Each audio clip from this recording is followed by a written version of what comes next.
Blade Runner onwards, the 1980s saw a run of Hollywood's sci-fi horror films that explored the dangers of technology, robots, and artificial intelligence.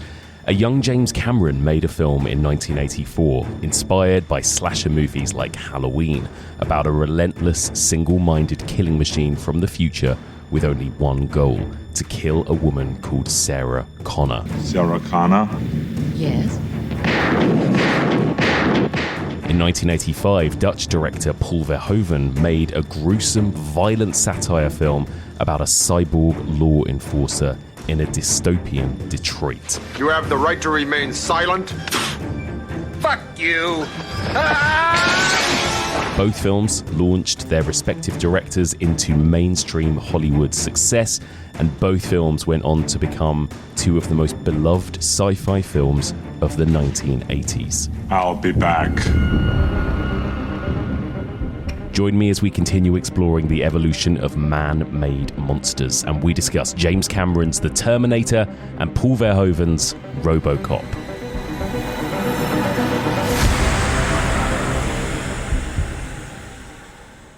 Welcome back to the evolution of horror, and Happy New Year. My name is Mike Muncer, and as ever, I am your host. In this podcast, we explore and dissect the history and the evolution of the horror genre, one subgenre at a time. We are currently in the middle of our 11th season exploring the evolution of man-made monsters, and this is part 19.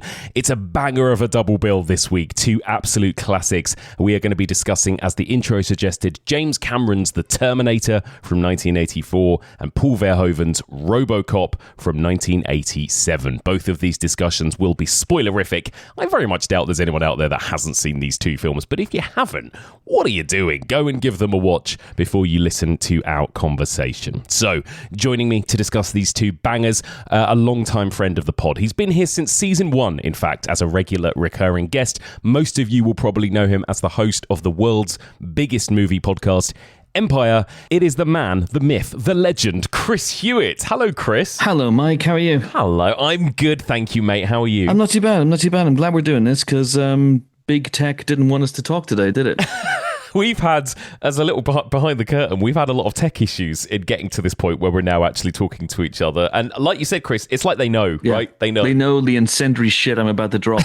I'm too close to the truth. You are too close to the truth. Well, there we go. Well, speaking of, let's talk about it. The dangers of machines and technology, Chris. This subgenre we're covering this season. What are your thoughts on it? Are you a fan of this area of horror? I love it. Anything where mankind meddles with powers beyond its comprehension and usually gets a big old slice of pie to the face as a result. I love that. I mean, it's something that's baked into human history, isn't it? You know, what were Adam and Eve doing? They were meddling with powers beyond their comprehension. Right. What was Icarus doing, the dickhead? He was doing the same thing. So Icarus was a dickhead, right? You know? I don't think that's a controversial take, right? No, I think so. And it seems to be kind of one of the most enduringly popular kind of subgenres, really, going all the way back to Frankenstein 1931, all the way through to Frankenstein 2025, right? These movies seem to be consistently so popular. Why do you think that is? Because it never goes out of fashion, because we contain within our very brains the capacity to progress human existence to a sort of utopian ideal, but we also have that endless curiosity killed the cat side of us as well, where we will push technology to breaking point, to the limit. We have the capability to destroy the entire planet many times over. Yeah, we do. And that is something I think that is just getting more and more relatable as you know, we're in the nuclear age, of course. That's something on all our minds. We're in the age of AI, and we're wondering about that. You know, so have we along the years come up with the ways and means to destroy ourselves? That is something I think we can all relate to. What are your thoughts on AI, Chris? Do you use it a lot? Does it scare you? How do you feel about it? I'm not a fan, Mike. I'll be completely honest with you. It is a terrifying thing, and I think it'll probably kill us all in some way, shape, or form. I don't know. I feel like a little bit of a hypocrite on AI because I rail against it constantly, but I do also use it whenever it makes my life a lot easier. My feeling in AI is I will use it if it makes my life easier, but not at the expense of someone else's job. Right. Yeah. So I will use it to transcribe interviews, which is a huge time saver for me. I use Otter AI, and this is how stupid I am. For years, I didn't realize it was AI, despite the fact that there was AI in the name. I was going, wow, those elves, they really do a great transcribe job. those interviews. Yeah. They're doing it so quickly. And someone said, it's AI, right? I went, but that's okay for me, because that was something I used to do myself. I used to transcribe all my interviews myself. I would never ask someone else to do it. And so for me, it's okay, because I'm not removing another human being from the equation. Anything beyond that, I get a little bit icky about it.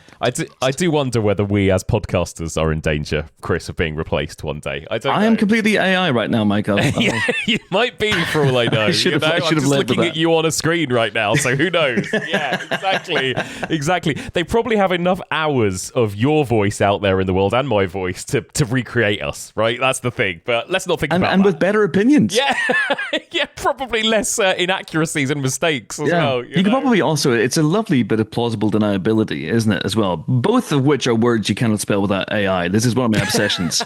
I just seem to have this ability to identify words you cannot spell without AI immediately. Yeah. You could say the most heinous shit on a podcast and then just go, wasn't me. Wasn't me.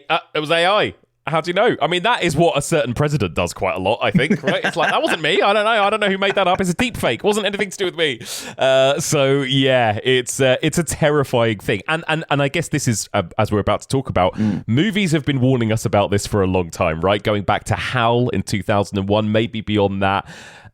Storytellers and filmmakers have known what's up for a long time, I feel like. Yeah, absolutely. At least one of the films we're about to talk about is a cautionary tale. I think the other one's a cautionary tale in terms of capitalism. I don't know if it's necessarily a cautionary tale in terms of AI, but I guess you could argue, well, without giving too much away, but Ed 209 might be an AI cautionary tale, but he's also a great big lovable lump, isn't he, really? Oh, isn't he just? Yeah. he's just beautiful. But the Terminator, James Cameron's been warning about the nuclear age and the dangers of nuclear war and about the rise of AI for a long time now. Yes, he really has. So let's get into it. We've got an amazing double bill of movies to discuss. Let's begin with The Terminator from 1984.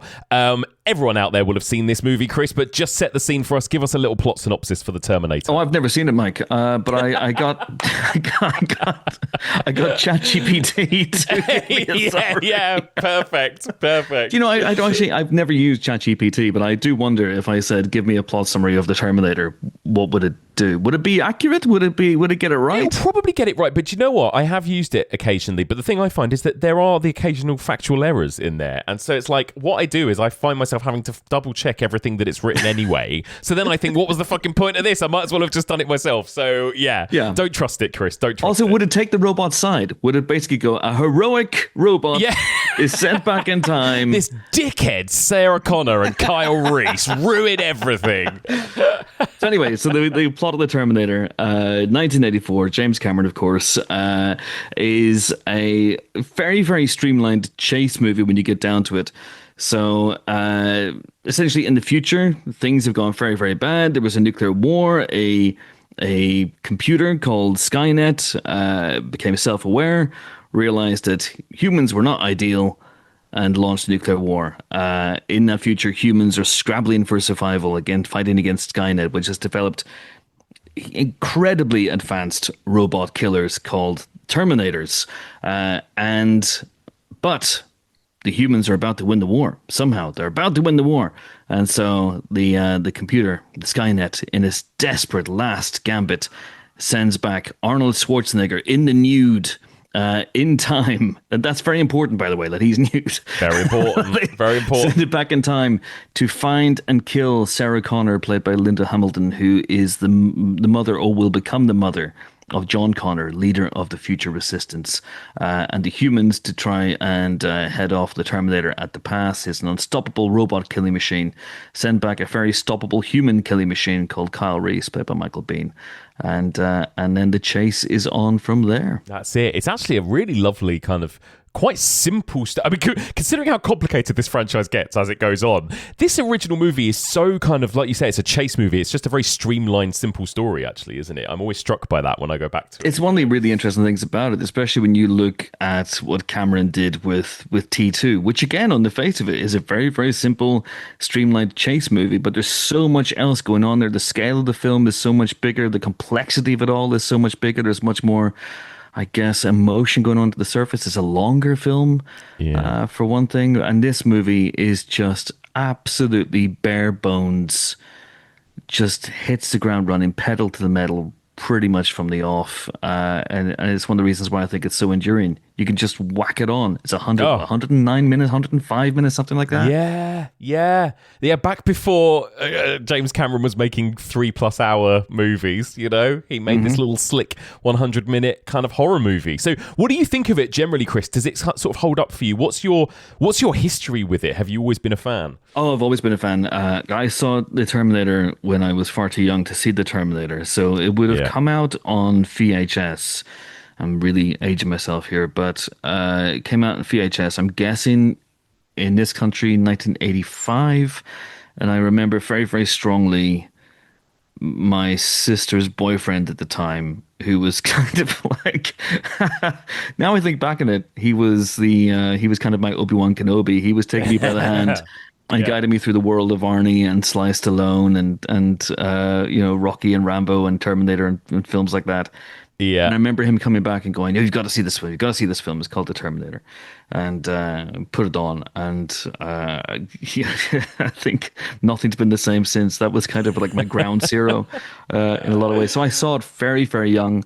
I saw it probably about, oh God, Jesus, I really am dating myself now, but probably 40 years ago, I would say. It is one of my favorite films. I go back and forth constantly on which Terminator film is the best one. Is it this one, or is it Terminator Genesis? And I just can't. Oh my God! Don't even say that name, Chris. Oh my God! Don't you spell it now? That's a ChatGPT spelling, by the way. Of Gen-Y-Z-Z. Yeah, it's awful. So stupid. And I just love this movie so much, and I've had the good fortune to obviously seen it a lot over the years.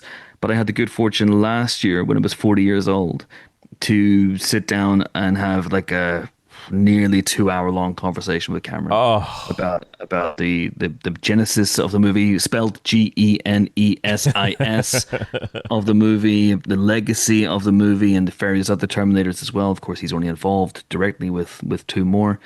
And that was an amazing experience. Is that discussion out there on the podcast? Is it on a spoiler section? It's not on the podcast. It is. It was in the magazine. Oh, cool. Excellent. Yeah. To further defeat the machines, we made sure it was only available in print. In print. I love that. Good. Cameron insisted. I love it. So, yeah, I mean, I agree. I love this movie. And it's funny, I remember as a kid, I think I've talked about this before, my parents wouldn't let me watch the original Terminator. But they said I could watch Terminator 2. So I watched 2 before 1, and I don't know why. I think my dad thought that 1 was too scary, too violent, too much of a horror movie, whereas 2 is a bit more fun, I guess, a bit more action movie or whatever. So I came to Terminator a few years after Terminator 2, and actually, I mean, I love them both, but the first one is definitely more my bag. Like, when I saw the original finally, I was like, holy shit, this is incredible. I loved how scary and dark and gritty it was. I loved the body horror, and it's nasty and gnarly. It's nasty and gnarly, and I think Cameron has cited movies like Halloween, right? When he was kind of creating this world and creating this story, and it is, in a lot of ways, it's reminiscent of a slasher movie, right? It's a kind of like unstoppable Michael Myers-esque killer pursuing a final girl, basically, right? Yeah, it is. It's Halloween. Yeah. Kyle Reese is Loomis. Right. Yeah. He's a guy who knows exactly what the Terminator is capable of. He rocks up. He's the only one who's like, this, you don't know what you're dealing with here. This fucking thing will kill you. It will not stop. It absolutely will not stop until she is dead. It has the blackest eyes, the devil's eyes. Yeah. He's I not shot him far 6 off that. times. He's a sexier version of Loomis. Yes. I think That's fair to say as well. But it absolutely is. I mean, right down to the fact that the Terminator sits up in the background a little bit, Michael Myers at the end of the film. There's a lot of Halloween in this. Cameron talked about that a little bit. That Deborah Hill and John Carpenter were big influences on him when he wrote this, and Deborah Hill was a huge inspiration for Gail Ann Hurd, who of course produced this movie and is credited as co-writer on the film also. And weirdly enough, I noticed this last time I watched this in preparation for that conversation with Cameron, although I don't think it was deliberate, but I think the film takes place on a Friday the 13th. No way. If you listen to it, when Reese gets back. Oh, and it's like 13th of May, right? He goes, what day is it? 13th of May. He goes 12th of May. He goes May 12th. The cop goes May 12th. Right. I looked it up. May 12th, 1984 was a Thursday. And the bulk of the movie takes place the following day, which is a Friday the 13th. That is a great bit of trivia. I love that. Incredible. So, Cameron, is this the movie when James Cameron kind of arrived, would you say? He had done like Piranha 2 by this point, right? That was kind of it. Piranha 2 is contentious because he says that it shouldn't be on his filmography, but he did direct it. Yeah. And he was basically fired and frozen out of the editing suite. And there's the classic story, of course, about how he tried to break into the edit suite to continue editing it at night when they weren't aware. I would personally take Piranha 2 off his filmography, but if you want to go watch it, knock yourself out. Which means that this is absolutely the film that which Jim Cameron arrived. Yeah. He moved on to Aliens very, very quickly. I think both of those stylistically and tonally feel very much of a piece. They look quite similar as well. The lighting in both is quite similar. That sort of beautiful nighttime lighting, which seems to be a bit of a lost art in Hollywood these days. Absolutely. They feel very cyberpunk. Both of them feel cyberpunk, even though Aliens isn't really. I think there's something really classical about Cameron as a director. My favorite director is Sam Raimi. We've talked about this on the podcast before. And with Raimi, you can really feel the stylist behind the camera. Mm-hmm. And Cameron is a stylist. There's no question about that as well. But he's a very classical film director. His films are very classically composed and very classically put together. I don't think he calls attention to shots very often. No. In a way, let's say Carpenter would, or that Raimi does. And so that's one of the great things about this, that he doesn't get in the way of the story. Mm-hmm. And every scene is just composed really, really beautifully and very, very classically. He's really good at storytelling, I think, isn't he? And he's really, one of the things that I think is also kind of sadly a bit rare these days is he's really good at final acts, right? His movies never really kind of peter out, even when they're really long. I think he really knows how to pack a punch in his final act, in his climactic sequences. Absolutely everything. Titanic, you could very much argue that the success of Titanic is down to the last hour. Even Avatar 2, which, not his best movie, but in the final act, when that basically becomes Titanic, yes, I was loving it. I was like, now we're talking, Yeah, absolutely. Everything. I mean, everything. The Abyss, which isn't as widely available over here as it should be. Yeah. That has an amazing final act. Aliens, of course, has that great showdown between Ripley and the alien queen. T2 just builds and builds and builds and builds. The showdown in the Foundry. There's so much great stuff. Yeah, this is a man, I think he's a born cinematic storyteller. He knows how to please crowds, and the climax of the Terminator is relentless and also really, really interesting because essentially the protagonist of the film is Sarah Connor, of course, but the hero of the film in many ways is Kyle Reese, and he dies. It's a really dark resolution for him. And I remember watching it for the first time and going, what? Yeah. Because I was just a kid, and I don't know that I'd seen many films in which the hero died. Mm-hmm. And it's a real shocker still. Yeah. And it's so relentless. It's just, the Terminator, it echoes its main character, just the structure of this thing, because it just hits the ground running and does not stop until the Terminator is dead. Right. It's unbelievable, isn't it? Well, let's start at the beginning and talk about the way this movie sets up the universe that we're in as well, because I think there's something really slick and economical, right, in the way that Cameron kind of builds the mythology, the world building of this movie. We start in 2029. We get this kind of timey-wimey backstory, right? That this is going to involve a post-apocalyptic future, a machine going back in time to kill a woman who will eventually give birth to the savior of mankind, and then that's it. We're off to the races. And I think it's how effectively and simply do you think it kind of sets up this whole dystopian sci-fi premise? I think it does it really effectively, especially considering the budget that Cameron had at the time. I mean, this was a very, very low budget movie. I think he shot it for something like $4 million. Right. With inflation, that's probably $200 million these days. Yeah. But it was a very, very cheap as chips movie. So he had to suggest an awful lot of stuff. But at the same time, he was able to save the money for the sequences that matter. So we get a couple of glimpses of future LA, and we get a couple of glimpses of the devastation and the destruction that John Connor and the rebels have to fight in. And it's this very, very dark, blue, chrome, darkly lit dystopia, which is just absolutely horrific. The Terminator itself, the effect of the Terminator, we'll get onto it maybe at some point, but he saved quite a bit of money for that as well. And I think he realized that he didn't really need to set his movie a lot in the future. He just needed to suggest it here and there, and they've saved money for some of the big sequences. You can do it with the title card, and you can do it with a beautiful economy of. We see it in Terminator 2. We see them arriving, and we see the light disc cutting. Naked from the future, we see a light disc cutting a perfect circle in objects around the disc as they arrive.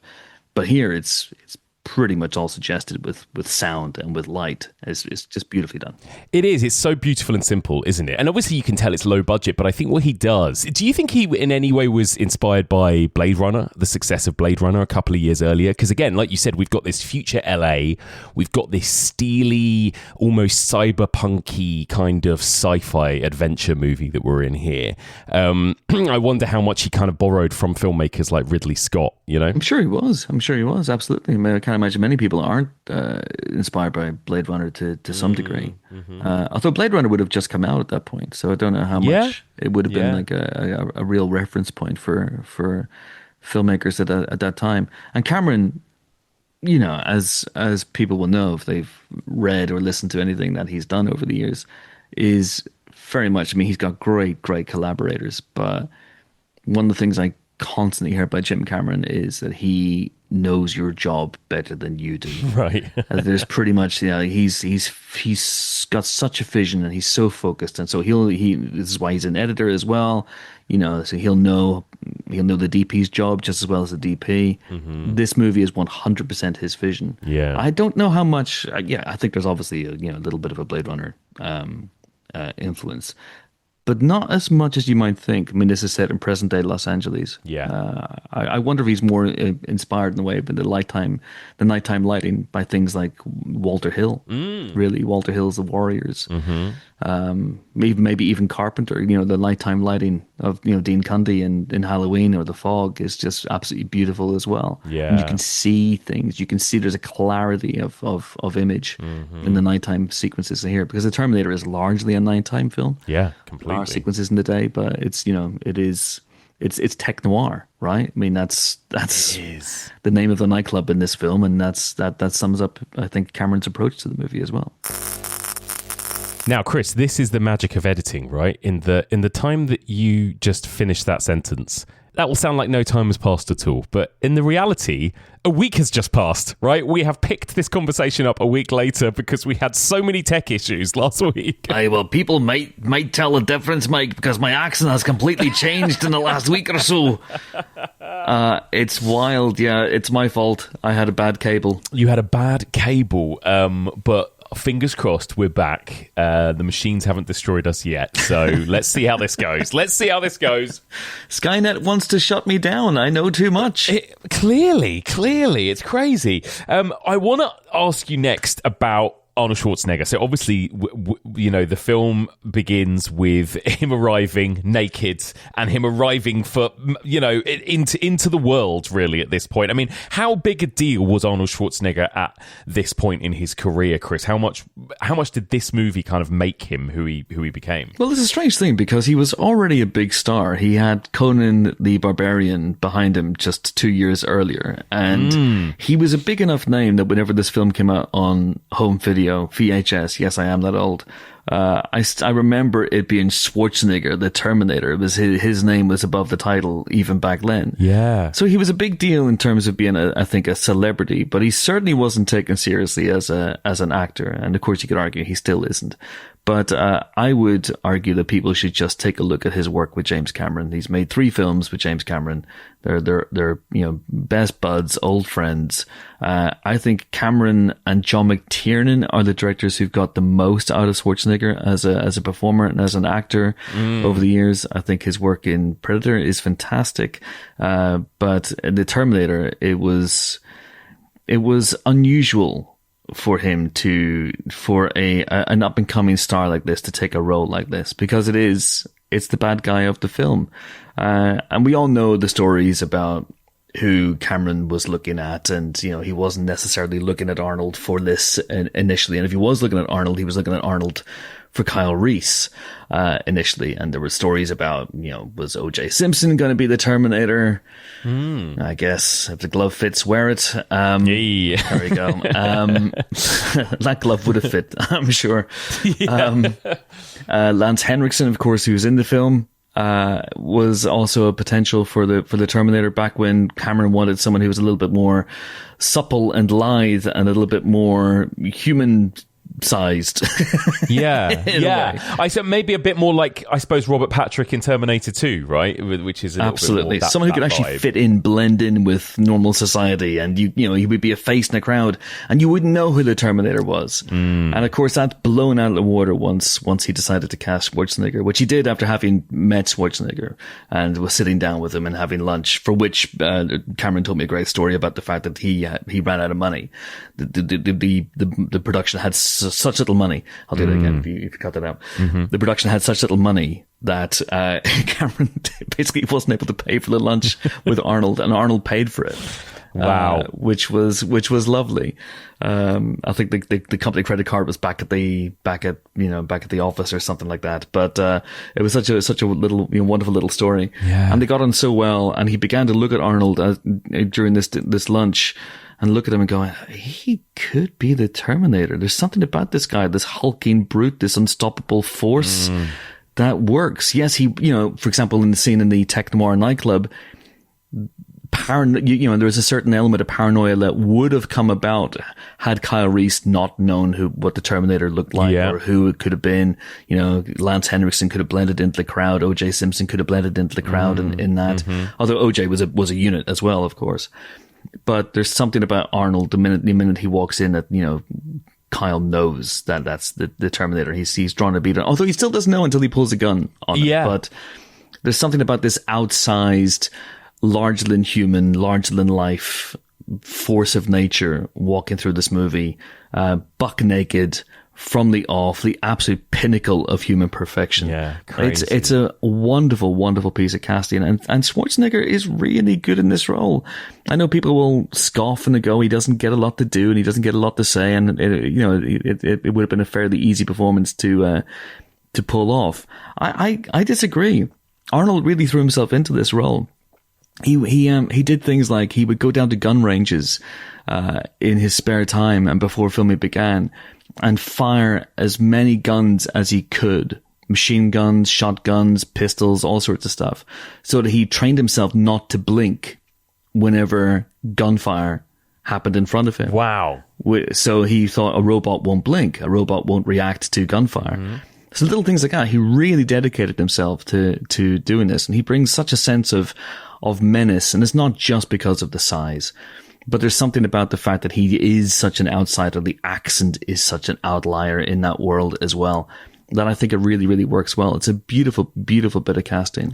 And it's probably a good thing they had that lunch together. God, yeah. I mean, it is amazing because you're right. I think, we don't always give him credit for being the best actor in the world, Arnold Schwarzenegger, right? And I guess he was a big name at this point, but not necessarily for his acting prowess, right? He had been, bodybuilder, Mr. Universe, all of that stuff at this point.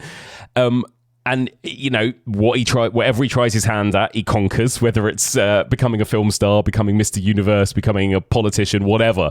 But yeah, I think you're right. We do underestimate his acting ability when it comes to roles like this, because I think you're right that he is scary. And I think it's easy to forget that as well, because we think of him maybe in the sequels where he's kind of cuddlier and friendlier, right? But in this first film, he is scary. And that stillness, like you say, the not blinking, the Michael Myers-ness of him is really powerful. Yeah, he's the shape. The thing with Arnold is, I think the reason why people will put him down as an actor is, yes, he's not De Niro. Yes, he's not Daniel Day-Lewis. But I think partially it is his accent. It is his voice. You get that very thick Austrian accent, and sometimes his lines aren't delivered in the most natural sounding manner, and that's all well and good.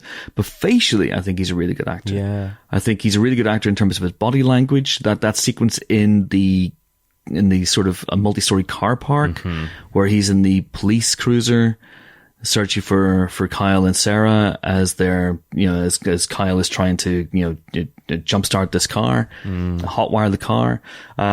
That's really good. He's really menacing in this. You're absolutely right. And, but he's really great in other films as well. Like, he's fantastic in Terminator 2. He's great in True Lies. Yeah. He's fantastic in Predator, as I said. Yeah. He's got the goods. It's just sometimes when he opens his mouth, it doesn't always work. And of course that iconic moment when he arrives naked, he steals the clothes from the sort of bikers. Obviously, you've got Bill Paxton there as well, right? Always lovely to see him pop up in obviously every James Cameron movie as well. Love it. Yeah, and Brian Thompson also in that. Yeah, Brian Thompson. Yeah, as the lead punk. Bill Paxton with this bright blue hair. It's fantastic. First time he worked with Jim Cameron. So good. That's such a great scene. Yeah. Wash day tomorrow, nothing clean, right? It's it's so good. It's so good. And then of course, at the same time, you've got Kyle Reese also appearing, played by Michael Biehn. How do you find him, that Michael Biehn performance in this? I think he's great. I loved Michael Biehn. I think it's a shame that he and Cameron didn't work together after the Abyss. I know that Kyle was in a deleted scene in Terminator 2, but I am just really drawn to actor-director partnerships that last a long time over multiple projects, Ford, Wayne, Raimi, Campbell, Bogart, Houston, Russell, Carpenter. That is to say, Kurt Russell and John Carpenter, not the DP Russell Carpenter who shot Avatar. There you go. That's a different Russell Carpenter Russell. And I think Michael Biehn and James Cameron could have been that. Obviously, he wasn't meant to be in Aliens. Right. He was cast very, very much at the last minute after James Remar. How should we phrase this? Mutual consent, I think is right. Yep. Yeah. Perhaps a way to go with that one. He was Hicks originally, and then Michael Biehn had to come in at short notice. So all the graffiti and all the sort of the paraphernalia on Hicks's costume is James Remar's choices, not Michael Biehn's. But he's fantastic in this. He's gruff, but he's relatable. He's very much an everyman. I thought he was cool as hell, very sexy as well. Yeah. And his chemistry with Linda Hamilton is absolutely key to the film. It's so crucial. Maybe we'll talk about it, but this is one of the only occasions, I think, in the whole of movie history where the sex scene is not gratuitous. It is pivotal to the plot, and you have to believe that these two are falling for each other in a very, very, very short space of time, and they both sell the hell out of it. Yeah, and actually that's something that James Cameron is under celebrated for, I would say, is he loves a bit of sweeping romance in that way, a bit of sexual chemistry and sweeping romance. Look at Jack and Rose, look at whoever. And I agree with you. I think these two do sell the hell out of it. I want to come back to that sex scene, that pivotal sex scene, actually. But let me ask you about the other star of this movie. So we've got Kyle Reese and Arnold Schwarzenegger. And then, of course, we have the great Linda Hamilton as Sarah Connor, who would go on to become this iconic movie heroine, this iconic final girl, whatever we want to call her. So different in this movie, actually, to how she ends up in Terminator 2 and beyond that. But what do you think of Linda Hamilton as Sarah Connor in this original movie? I think she's great. She's absolutely terrific, and she has such an arc in this movie. You know, when we meet her in Terminator 2, she's already been sort of cauterized by the events that have happened to her, and she's been really, really hardened by the events of this movie. And so I think she has maybe a little less of an arc in that. Like, she actually softens over the course of Terminator 2. Here she goes the other way. So she's she's just a waitress. She's just a normal girl. She's completely and utterly, not hardened in any way, shape, or form. No. And by the end of it, she's crushing Terminators' heads in presses. And at the end, when she's in the Jeep with her new dog, and she's pregnant, and the picture's taken of her looking really, really sad. But at the same time, she looks incredibly badass and cool, and she drives off into this uncertain future with the storm clouds gathering on the horizon. I would follow her anywhere. Yeah. To be quite frank, she's amazing in this film. She is amazing. I think she's really needed in this film that otherwise would be incredibly kind of macho, wouldn't it, I think? And she goes on that classic final girl journey, doesn't she? Where, like you say, by the end, she is brandishing the weapon. She's gained this kind of, I guess, slightly more masculine strength at the end. But she does, it's like, again, I think Linda Hamilton just brings so much kind of warmth and heart to that character. Never ever feels too cold or steely, I think. This could be very cold and steely, this movie, in a way. Could be cold and steely, and she could also dissolve into panic as well. She chooses not to. She's understandably put out by the situation she's in. But she also has to play that burgeoning love story with Kyle, and so she parks the panic to one side, and you have to show the human connection. You have to show that there's more to this. It's a love story. It's not just lust. They're not just two people who fancy each other and want to take time out of being chased by a killer robot from the future. To jump on each other's bones. There's real tenderness there in that relationship, and that only comes out because neither of those characters is panicking. Neither of those characters is hysterical. She adapts to the situation really, really quickly. And she is formidable by the end. I mean, there's in the dynamic of the relationship, Kyle is, for want of a better word, he's the leader, he's the alpha, he's the hardened veteran, he's faced Terminators before and survived, lived to tell the tale. And so he's very much calling the shots. Until, of course, he's incapacitated at the end. And then Sarah really steps up. And Linda Hamilton's delivery of the line, "You're terminated, fucker," is iconic. It's iconic. Absolutely iconic. You're terminated, fucker.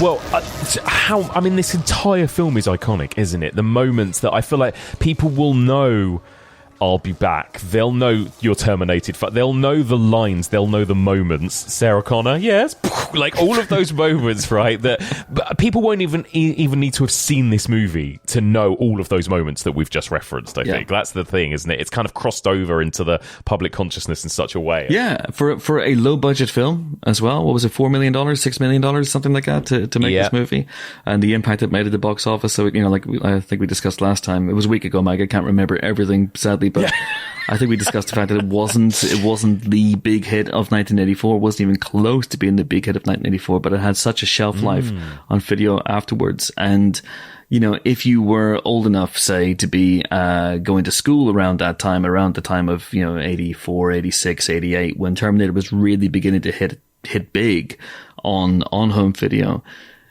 even though we were all much too young. This is hypothetical, of course. I'm not talking about me. I'm talking about other people. But we were all much too young to have seen the Terminator, but nevertheless, we had seen the Terminator. And you would just be quoting it. Like, you'd have 12-year-olds quoting the Terminator. Yeah. And that's I think a huge reason for its success and the fact that it endures to this day. Yeah, unbelievable. And again, I think we mentioned this, but that beautiful simplicity. I mean, at this point, it's like, well, we've talked about Cameron. We've talked about our three main performances. we've talked about the setup and the world building, and then that's sort of it, right? It's like you're off to the races. It is now one long chase scene, essentially, as the Terminator works his way through the phone book of Sarah Connors and eventually finds the correct one, and then it's just like action set piece after action set piece, isn't it? It's incredible. It's great, but also I think Cameron's really great at the setup. He's great at the dialogue. He's great at the exposition. He's great at the exposition in this. Cameron gets a lot of shit for his screenplays. Yeah. This screenplay is terrific. The Alien screenplay is terrific. The Abyss screenplay is terrific. The Terminator 2 screenplay is terrific.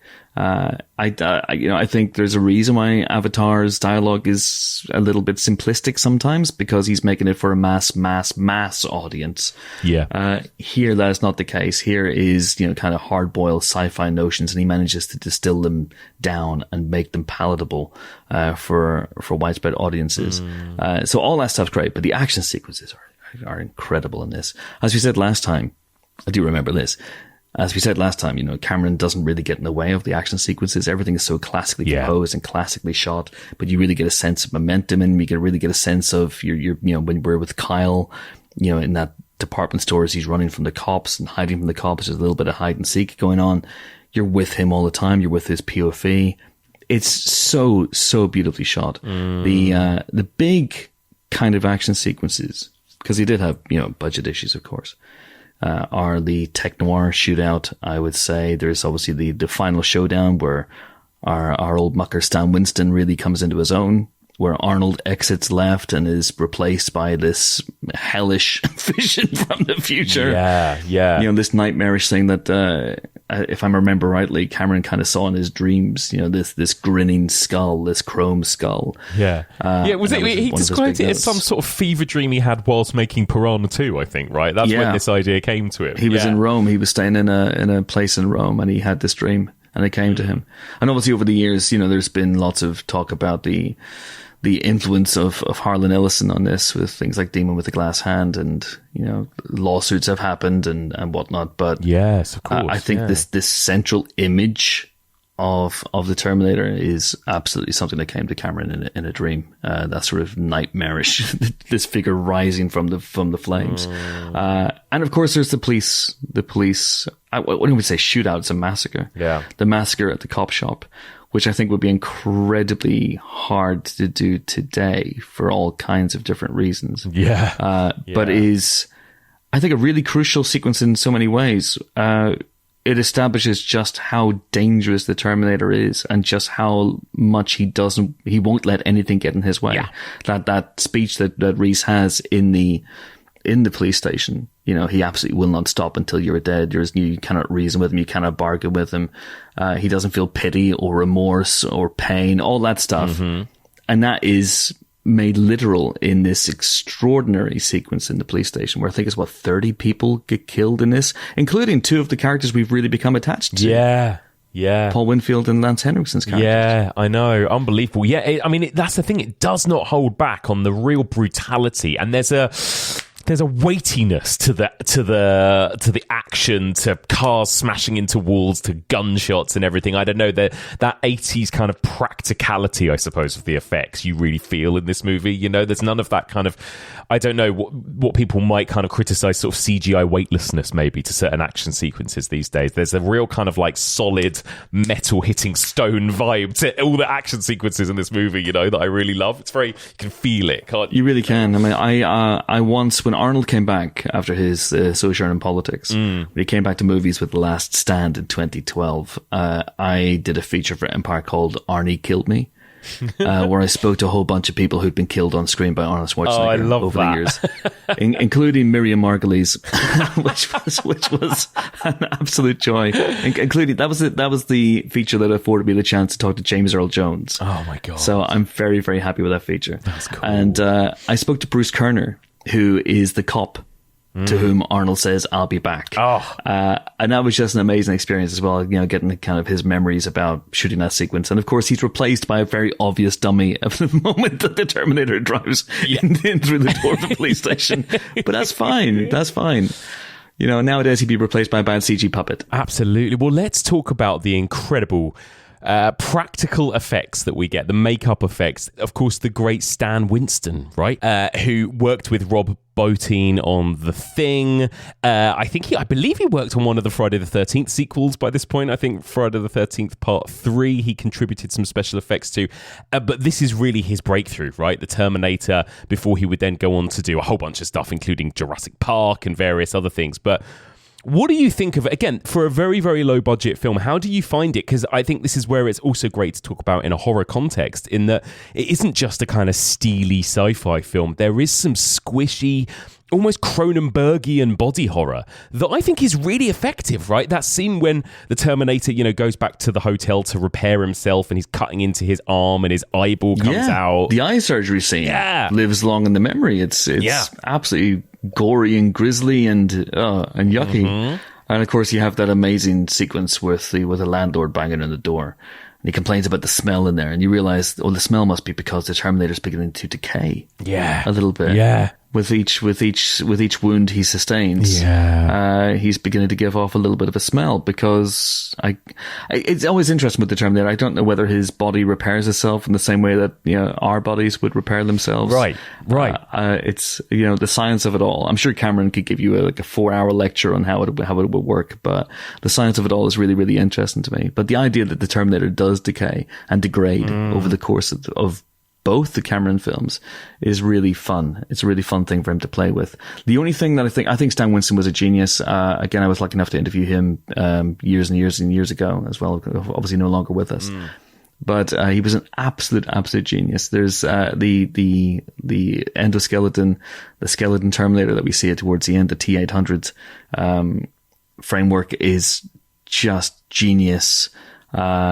A little bit of obvious stop motion going on there, but that you forgive it. I think. Oh, it's so good. The shonkiest effect is when Arnold's head is replaced by a quite obvious prosthetic head. Yeah, but that's fine. We forgive it. Oh God, I love it. I mean, there's something in a way almost more uncanny about it sometimes. I think when you get stuff like that, I think stop motion really has that vibe. It's almost like a Ray Harryhausen vibe, isn't it? Yeah. I think, and there's something about that kind of jangly stop motion that I think can actually add to that kind of weird, uncanny vibe. So, yeah, I love all of that stuff. And we should mention the score as well, actually, right? Because that Brad Fiedel, is it Fiedel? Is that how I pronounce it? I've always pronounced it Fidel, but I might be completely wrong. Fidel? Yeah, no, let's go with Fidel. That Brad Fiedel score, unbelievable as well, right? Iconic.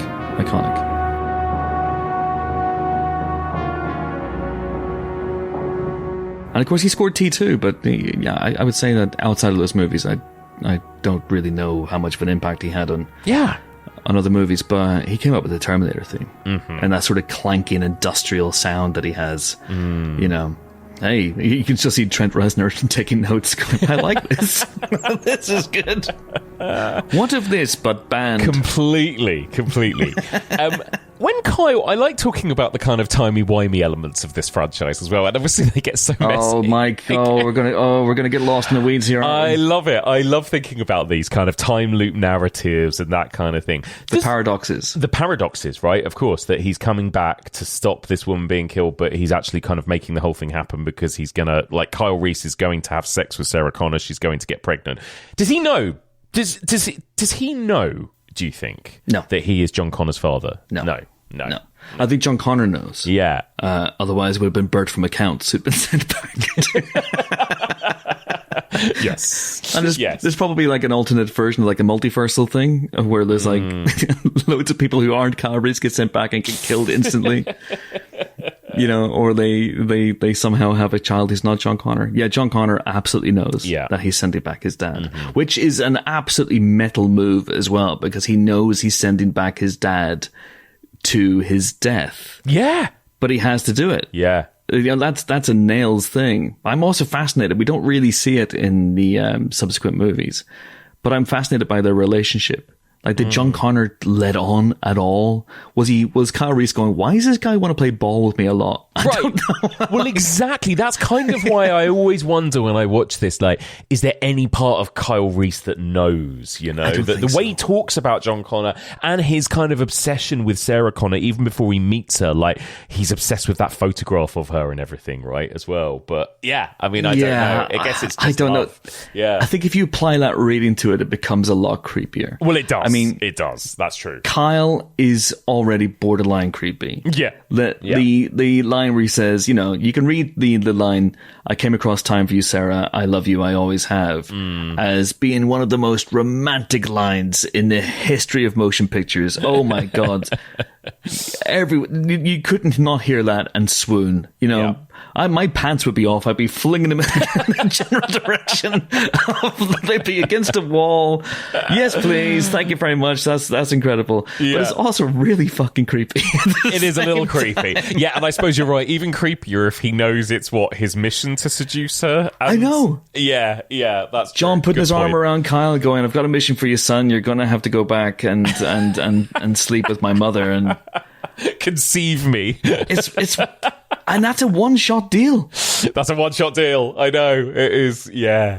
No pressure, Dad. Yeah. But you wouldn't want to have that pressure on you in case you had performance issues. No, it's very true. The fate of the world rested upon that sex scene, basically. So, it's true. Yeah, it's absolutely true. It's crazy. But it makes no sense. You're absolutely right, because it's just so paradoxical. It doesn't make any sense, does it? Really, Kyle only exists because of that sex scene, in a way, right? Yeah. I mean, certainly John Connor only exists because of that sex scene. So therefore, if that hadn't happened, John Connor wouldn't have been able to send Kyle back to the past. But Kyle couldn't have been in the past without John Connor existing in the first place. So, and then my head explodes. But again, Jim Cameron could probably do a 4-hour lecture.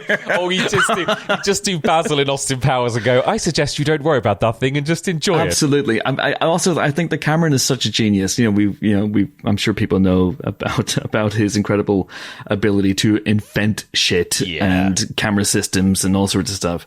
It wouldn't surprise me if he had actually invented time travel for this movie, just to see if it worked. I know. The problem where it gets messier is that the timeline was almost too immediate, right? In that by the time we get the sequels, like, we've almost caught up on there should have already been a nuclear holocaust by the late 90s in this timeline. Is it 1997 where Judgment Day happens? 1997, August 29th, 1997. So essentially from Terminator 3 onwards, they've had to find a way to adjust the timeline or go back and change things, right? I think.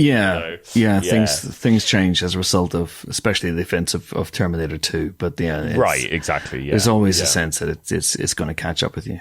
Yeah, the nuclear holocaust, but which clearly James Cameron was absolutely terrified by in the 80s, right? As well. I mean, I think one of the most terrifying images in any movie is the second movie when the nuclear holocaust happens in the dream, right? I mean, like, that is powerful. In a couple of weeks' time, I'm talking about threads on this series. Like, we're getting into it when we're talking about kind of technology and horror, and this franchise is very much kind of juggling those nuclear 80s fears, isn't it? Oh God, yeah, it's something that runs through pretty much all of Cameron's work. Yeah, even the Avatar movies, I think, are concerned with it to an extent. There's essentially a nuke that goes off in Avatar, the first Avatar, and it's something that I think you run through pretty much all of his movies. If I'm right in thinking, either a nuclear bomb goes off or is on the verge of going off in everything but Titanic. And even then, you could look at Titanic as warning about the dangers of hubris and modern technology and trusting in technology. And certainly the Terminator was a huge thing. It's fairly present there.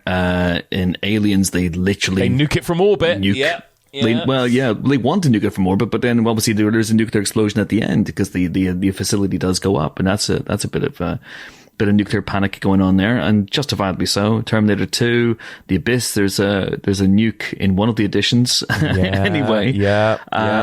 And it's something I've spoken to Cameron about it, and the idea of using a nuclear bomb as metaphor in Titanic, and certainly the Avatar films as well. When I spoke to him for the magazine last year, we talked about how we were only 5 years away at this point from 2029. Yeah.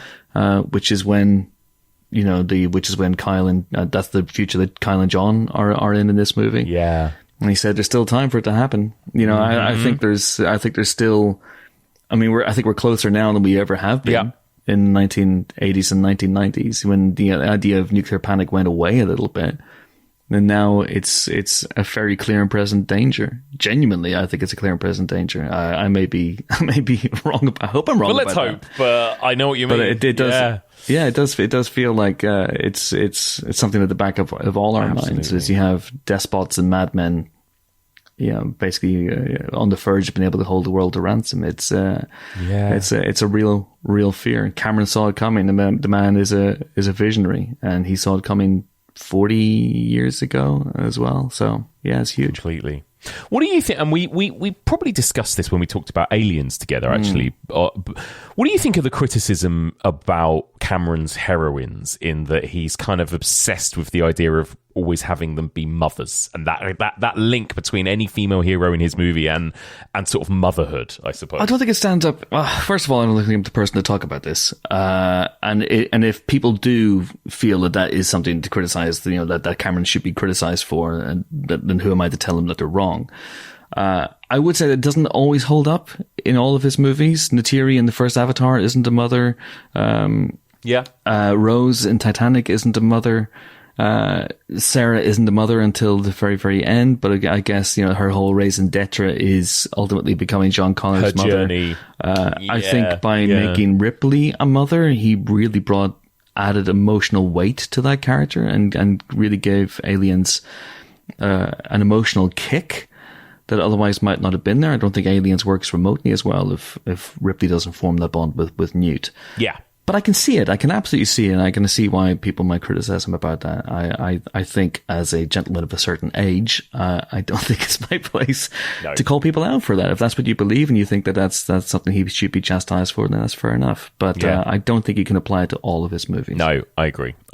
So how you mentioned this already, you touched upon this, but just to wrap up on this movie, how was the initial reaction to it? Obviously, it's now considered like in the pantheon of all-time great movies. Was that the case immediately for this film? Was it a big hit? No, it was a hit. It did pretty well, and certainly it elevated Arnold to the point where he was then able to start parlaying that into things like the next year was not great for him, like Conan the Destroyer and Red Sonja and things like that.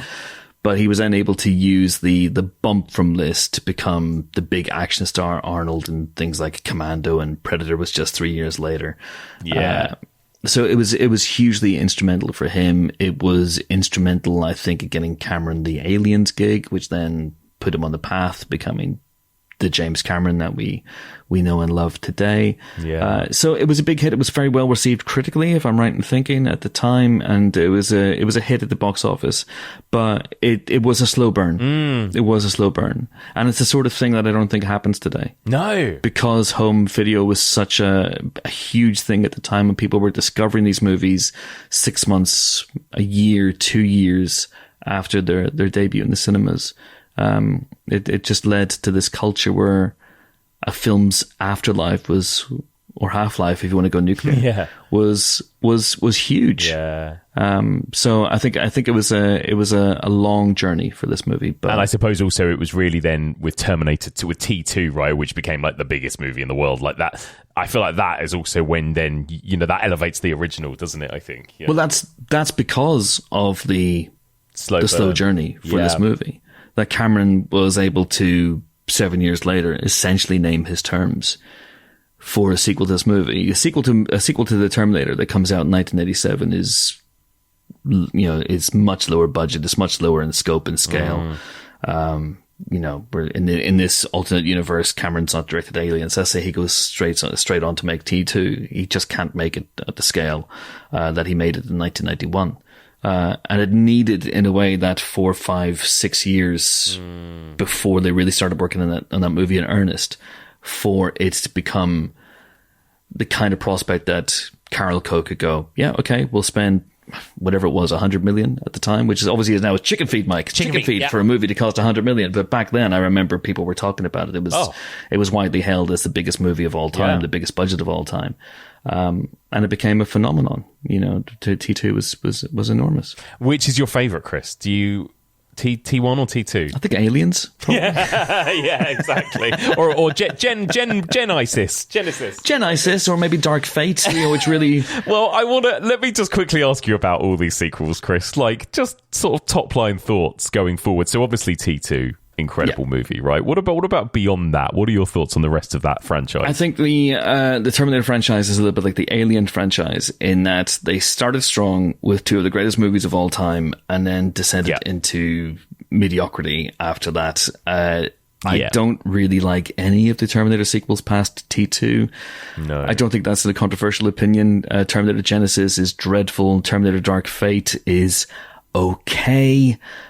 Terminator Salvation, which is the one with Christian Bale. Christian Bale yelling at people, yeah. Yes, which famously, yes. Yes. Oh, la-di-da-di-da, good for you.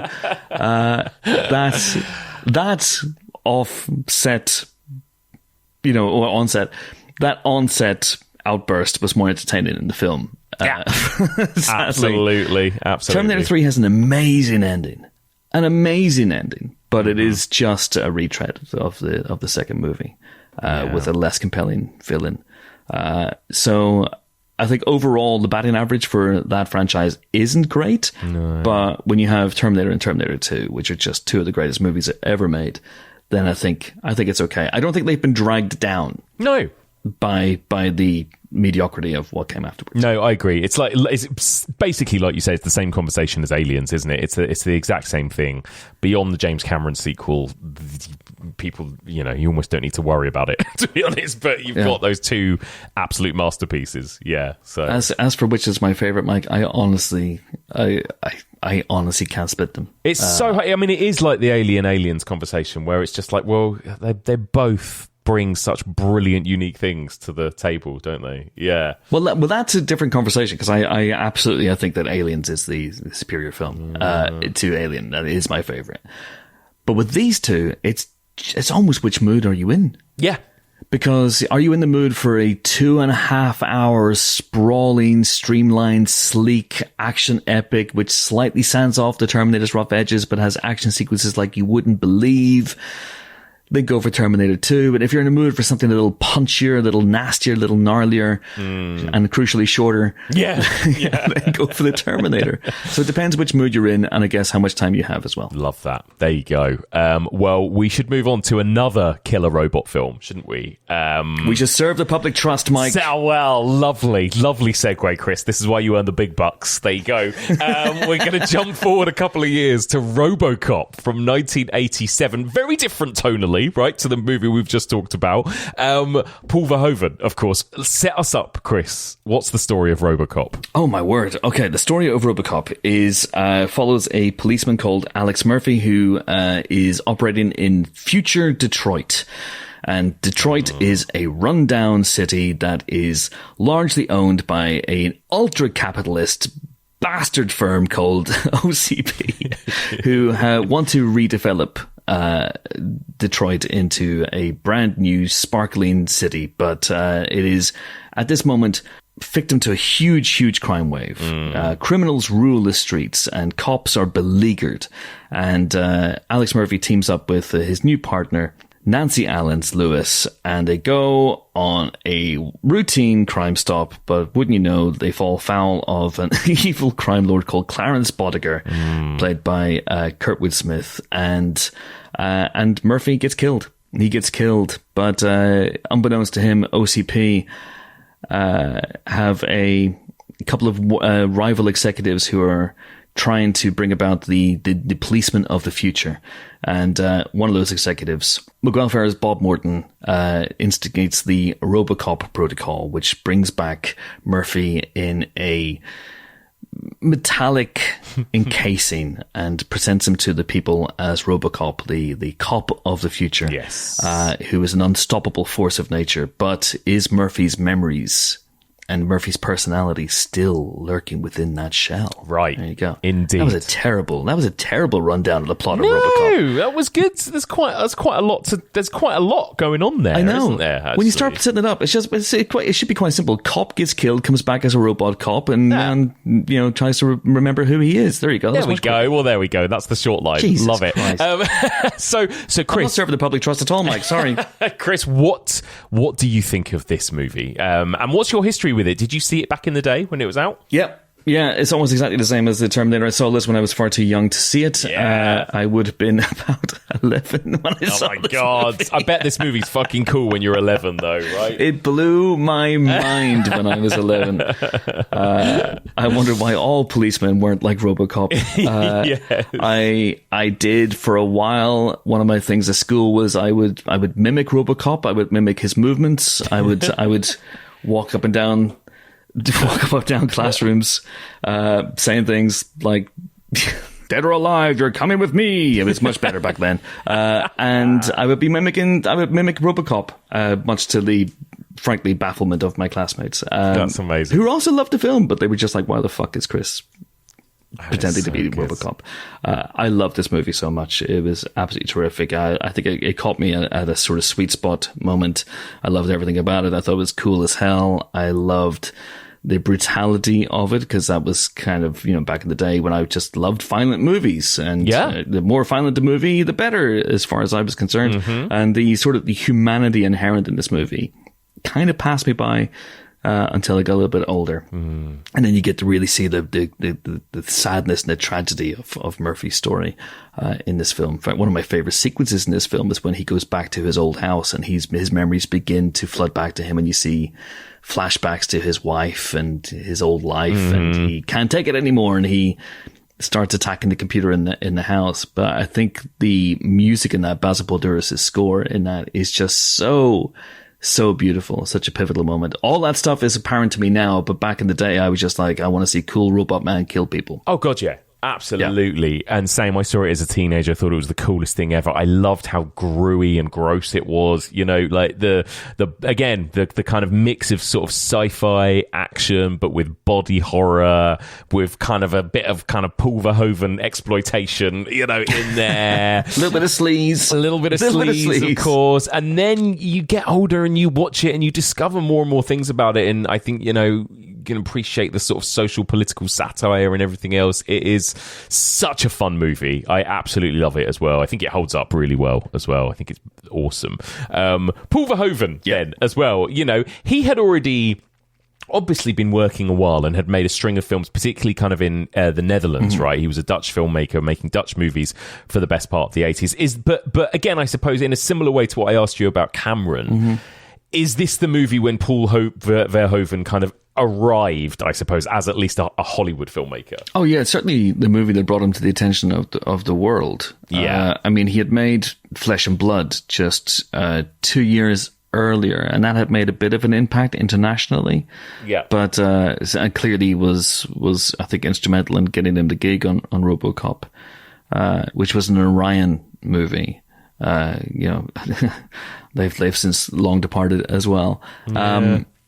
And I think the fact that he was a bit of an outsider meant that he could come in with this kind of sort of scathing, scabrous, satirical eye. But that was all built into the screenplay as well. I mean, there was a lot of stuff in the screenplay also. But I think, like Cameron, he's a very classical director. He's not showy. He doesn't get in the way of the material.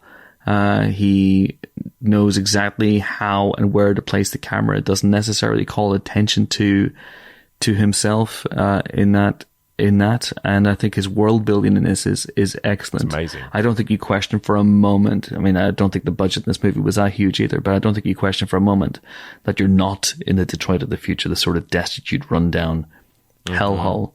I think it's really, really, really well directed. Yeah, me too. I think he's such a fun filmmaker, isn't he? I mean, how would you describe his filmmaking style? It's kind of this really interesting mix of kind of sleaze and action and horror and satire all at the same time, right? I mean, that run he had, RoboCop, Total Recall, Basic Instinct, Showgirls, Starship Troopers.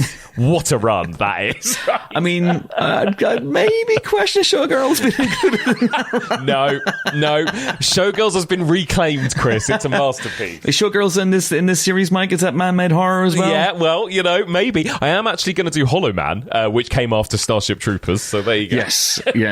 Absolutely. And Black Book, I really like Black Book as well, which came out in 2006, I think it was. But yeah, that run. And Elle with Isabelle Huppert as well. Unbelievable film. Fantastic. And maybe a director who's not... I don't know. I think he had his fun within the Hollywood system, and perhaps he and the Hollywood system were not compatible in the end. Yeah. But yeah, that sort of, he was really great at kind of very glossy sleaze. I think RoboCop and Total Recall and Basic Instinct are three peas in the same pod. Completely. And there's something really neon lit, especially about Total Recall and Basic Instinct in particular. Neon lit and really grubby about those movies. Completely, yeah. Like, unabashedly... just trying to be sleazy and erotic too, like everything down to the music, to the lighting, to the way kind of women's bodies are portrayed, again particularly in Basic Instinct and like you say Total Recall as well. Again, I don't know, maybe it's his European kind of background, that mix of kind of European filmmaking with Hollywood filmmaking maybe is what gives him that slightly unique mix, I think. But it's always, I think all of his films are just incredibly entertaining. First and foremost, they are very entertaining. Very entertaining. Yeah, I think he has a very, very stark, matter-of-fact, very, I would say, European approach to sex and nudity. Not British, of course. If this movie had been directed by a Brit, or Total Recall, or imagine Showgirls directed by a Brit. It'd be so chaste. It would be so polite. Yeah, exactly. It wouldn't quite be the same. I got to interview him once. I think it was when Elle came out. And he did, I think I've said this story before, but he went off on a sort of 10-minute rant about how he doesn't like sex scenes in modern cinema because women keep their bras on these days in sex. And he's like, it's just not realistic. Women don't like wearing bras when they have sex. Take the bras off. And all this is just kind of, again, very European about the whole thing, essentially. He's a bra burner. He's a bra burner, exactly. He's ahead of his time. He's an ally. I love that. But yeah, again, just a very unique tone to this movie, I think, which I remember took me by surprise as a teenager. When you hear the word RoboCop, I don't know, I think I just maybe thought it was going to be a bit more of a bog standard kind of silly action movie, and there's actually so much more adult stuff going on in this movie than you might expect when you first see it, you know? Which absolutely.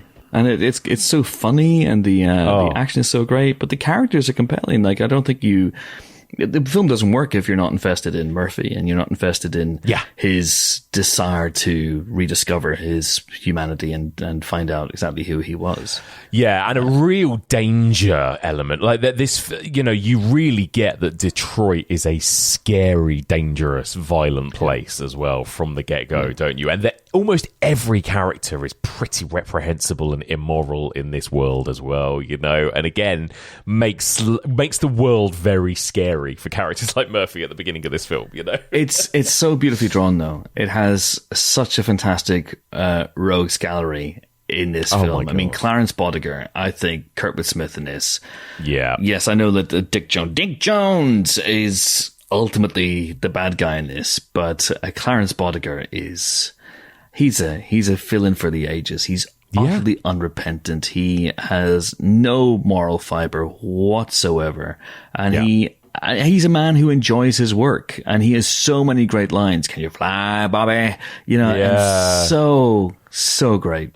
He's fantastic. The mania of those like that gang of characters. Also, love the amount of Twin Peaks alum in this. I mean, obviously this is pre-Twin Peaks, right? But you've got Miguel Ferrer, you've got Ray Wise as well, Dan O'Herlihy, who is in Twin Peaks season 2 for a while. Like, I just kept seeing more and more people pop up, going, "Oh my god, it's them!" But again, there is that kind of heightened manic performance style from a lot of these actors, right, as well, which works so well in the tone of this movie. Yeah, it's not subtle. No, not a single thing. That's the other thing about Paul Verhoeven. Verhoeven, right? Not a shred of subtlety in anything he's ever made, I think. That is true. And I mean that as a compliment. I really do. You know? Sometimes you need a sledgehammer, not a scalpel. Yeah, and that's exactly. the case with Verhoeven. But I love all those performances. Ray Wise is such fun in this. Miguel Ferrer as a sleazebag scuzzball exec who somehow gets you rooting for him because everyone else that he's working with or against is even worse than him. With the exception, I think, of Johnson, the Felton Perry character, who's also in the sequel. Yeah. But yeah, it's he's amazing. He has a great death scene. Oh, Bob Morton. So good. Yeah, there's so much going on in this movie in terms of the bad guys. RoboCop is he's pitted against the absolute slime of humanity. Let's start by talking about the world building here as well, like this kind of dystopian Detroit. I really love, and particularly I've appreciated this more as I've gotten older about this film, the kind of media satire, right? The way that we begin with the news items, the news anchors, the commercials. How do you find that kind of world building? It's genius. Yeah. It is absolute genius. Yeah. It's such a great way of introducing you to this world where morality and ethics have taken a back seat very much to capitalist gain. And, now you look at this movie and you think, oh, that's quaint, but it predicts so much. It predicts so much about the way that news cycles have evolved over the years. It understands that we as humans, and this is a movie that, that makes that absolutely clear, are obsessed with violence and death and destruction, and that sells. Sex sells, death sells. And it's so much fun. And the adverts are so well thought out as well. Yeah. The Nukem. We just talked about nuclear fear or nuclear panic. The Nukem board game. Yes. I don't know why someone hasn't made that. I would buy that in a heartbeat. Yes. Oh my God. It's wonderful, isn't it? And then of course we meet our hero, Alex Murphy. Peter Weller, I mean, we say he's a hero. I mean, we lose him in the first act of the movie, essentially, right? And we don't really see him as him after that. But what do you think of that Peter Weller performance in this? I think he's really good. I think Weller's a bit of he can be a bit of a cold fish, Weller. Yeah. And I think that works really well for the RoboCop side of things. It does. You're right. We don't get a lot of time to know Murphy. I think what's crucial is his partnership with Lewis. We don't see a lot of it, but that's just enough to get a glimpse into the man. I think also one of the big reasons why we're on Murphy's side, apart from the fact that he's the hero and we're coded to, of course, to follow the protagonist of a movie and just naturally empathize with him, is his death scene, which is absolutely horrific. It's horrible. The film is fun. It is schlocky fun. It is a blast. But that sequence is absolutely horrifying. It is. It's genuine. I mean, and again, I remember watching this when I was young and finding... I mean, you must have found this too at age 11, Chris. Like, moments of this are genuinely scary, I think. Like, that moment when he is just slowly tortured and killed by that gang is absolutely horrific, isn't it? Really horrible. He gets riddled with bullets. He gets his hand shot off. Yeah. They're laughing and cackling away all the way through it because they're a bunch of fucking psychopaths. Yeah. It's chilling. It's absolutely chilling. Really, and again, something that is not that detached from the world we're living in right now. You could absolutely imagine something like that playing out. Yeah, it's it's how I feel when I watch A Clockwork Orange. It's that sort of cold inhumanity of these characters that even though it's not necessarily shot and lit like a horror film, there is something very there's something very scary about it, about seeing those worlds, Yeah, it's so callous. It is so callous. It's really, really chilling. Nancy Allen, of course, what a legend, right? As Lewis in this, she's brilliant, isn't she? And again, brings a lot of heart, I think, to this story. Yeah, she's terrific. She's absolutely terrific. Like I say, she brings a lot of humanity to that brief moment with Murphy. She's spunky. She's got a lot of fight in her. She's not terribly big in this movie. But you get the sense that if you're choosing to be a cop in Detroit in the future, then I guess you must have a sense of morality inside you, because you're going through an awful lot of shit. You know, I don't know that ACAB necessarily applies in this situation. No, it's a good point. But for me, she's just a good person who wants to make a difference. I think some cops in this world see it as a job, but I don't think Lewis does. And she's absolutely instrumental in helping Murphy find himself. Of course, most people might recognise her from all the Brian De Palma movies that she's done. Like all the Brian De Palma all the Brian De Palma movies, of course. Even the ones she's not in, she's great in it. Yeah, literally. She's amazing. Very, very good. Yeah. But you're right. I think it's funny. I sort of forget they get relatively little screen time, particularly together. And... really, I think it's people like Miguel Ferrer who probably gets the most screen time in this movie, I would say, and the villains too. You know, the kind of the gang of villains. They really kind of take center stage, don't they? I think in the second half. I think I think maybe Verhoeven recognized that, yes, while we love the aesthetic of RoboCop, and it's certainly fun to see things like him blowing away miscreants, that first encounter with the rapist in the alleyway, or the shooter in the convenience store. All that stuff's fun, and it's great to watch RoboCop kick ass.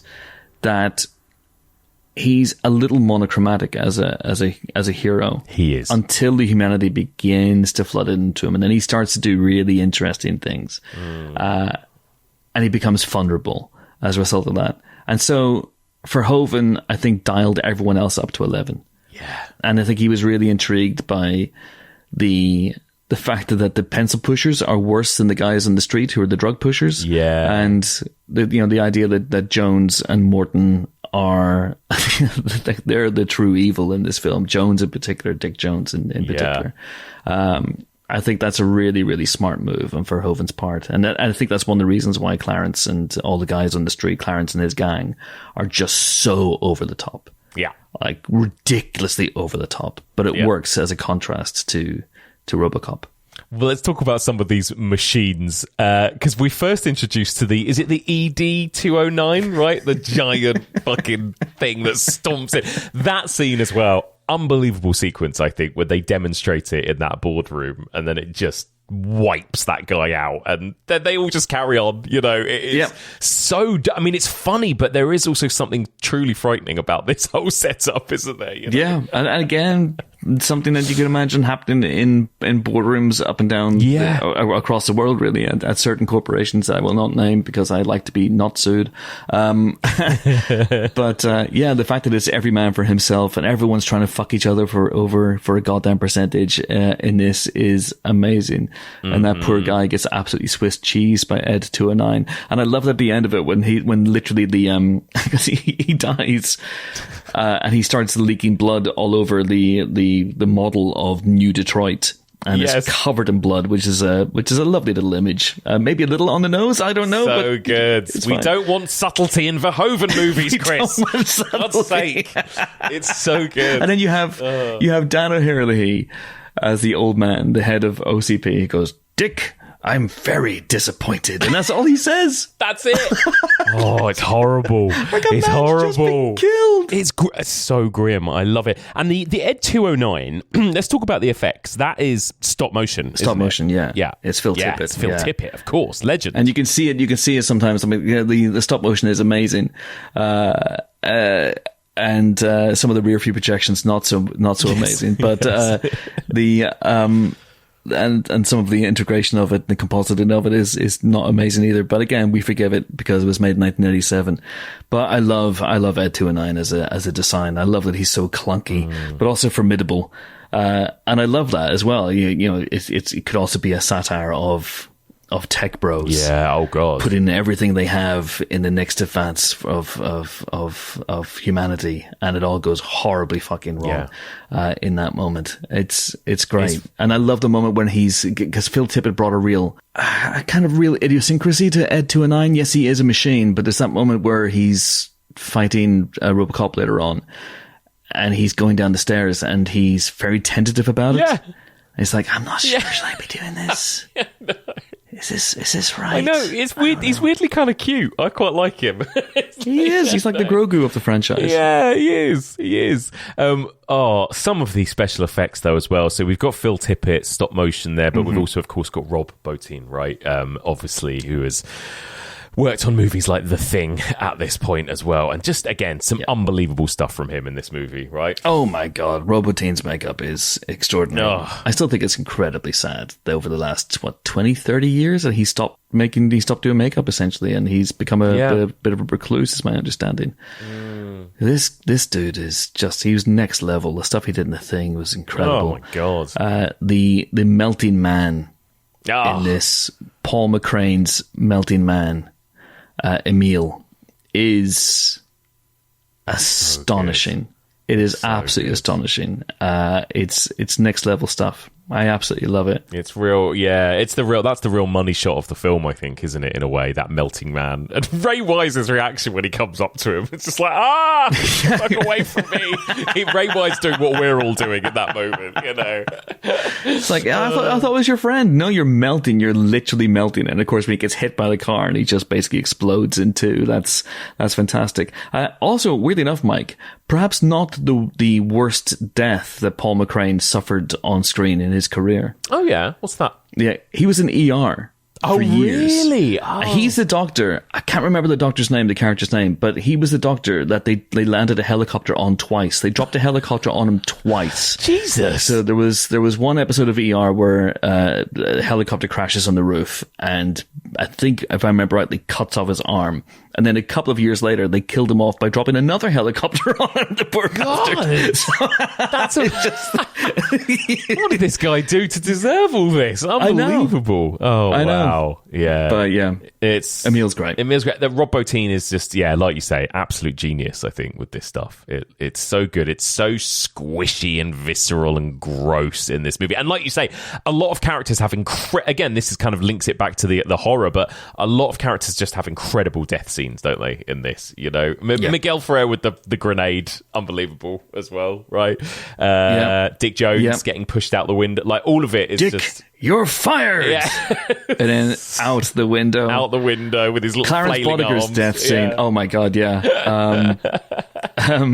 Ray Wise getting blown up is amazing. Poor old Bobby, you know, of Can You Fly, Bobby, being thrown onto a moving car. But Clarence Boddiger's death genuinely still gives me the ick. Yeah. All these years on. You know the bit I'm talking about where he goes, "Sayonara, RoboCop," and he's about to kill RoboCop, and RoboCop has the metal knife in his hand that he uses to stab Clarence in the neck, and you don't really see it. And Verhoeven, for once, I was going to say chooses subtlety, because what happens next is not subtle. No. But he chooses not to show the knife going into Clarence Boddiger's neck. Right, yeah. You see RoboCop stabbing upwards. He pulls his hand away.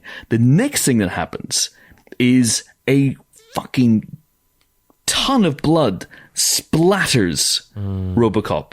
And it's that every time that I go, no. Like almost like all of the blood in Clarence Boddiger's body has just burst out through his neck and just splattered onto RoboCop. And then you see Clarence Boddiger staggering backwards. Yeah. And you're going, well, that's clearly a nasty nick. He's not going to be recovered from that anytime soon.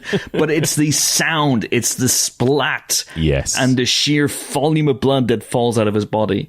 Every single time I go, oh no, thank you. Mm-hmm. And there's like way worse shit in this movie. Yeah. But that's the bit that I go, no, do not want. Thank you. It's grim, isn't it? And again, I think the Verhoeven apparently kept saying more blood, more violence, more extreme, because I think he wanted it to be funny too, right? I mean, that was the thing tonally. If you compare this to Terminator, which Terminator obviously has some funny character moments in it, but it plays the violence and the horror much more straight, I feel like, doesn't it? It's a horror film. Yeah. Whereas this movie, it is so much more, it's going for a very different tone, I think. Yeah, I don't think this is a horror film at all. This is a satirical action comedy. Right. With the very, very black comedy. Yeah. Whereas RoboCop, it's meant to be horrifying. But you're right, there's little moments of levity in Terminator as well. I meant to mention when we were talking about Winfield and Henriksen, that incredible double act. Oh, they're great. Again, a bit that gives me the ick. over 40 years on is the bit where Paul Winfield picks up a cup and starts drinking from it, and Lance Henriksen says, "That coffee's cold. I put a cigarette on it 2 hours ago." And I just, no. That's the most disgusting thing in that film. That is disgusting. That is disgusting. But like we mentioned, Verhoeven did want Murphy's death to be more brutal and more effective. And apparently he compared the brutality of it to the crucifixion of Jesus, hence the hand and everything as well, right? But that's going on, isn't it? I mean, that's sort of the idea that, Murphy has a resurrection, and there's a little bit of Christ imagery towards the end as he's being riddled with bullets, and he's lying, being absolutely stricken by gunfire, and his hands go out like this, and there's an element of that. I mean, you'd have to really struggle to transpose all of the Christ story onto Murphy's, but it's there. It's there. Absolutely. What do you think of RoboCop himself then? Once he comes back as RoboCop, that design of it, again, I suppose in comparison to the Terminator, how do you find this kind of portrayal of a robot? I think it's great because it's slightly clunky. It is. I mean, it is definitely clunkier than the T-800. Oh God, yeah, yeah. But I don't think they could have gone down that route. It needed to be something that a man could fit into without making it too obvious. So you couldn't have had loads of skeletal bits where you could see through him. It had to be something that Peter Weller could wear. I think the design is iconic. I really do.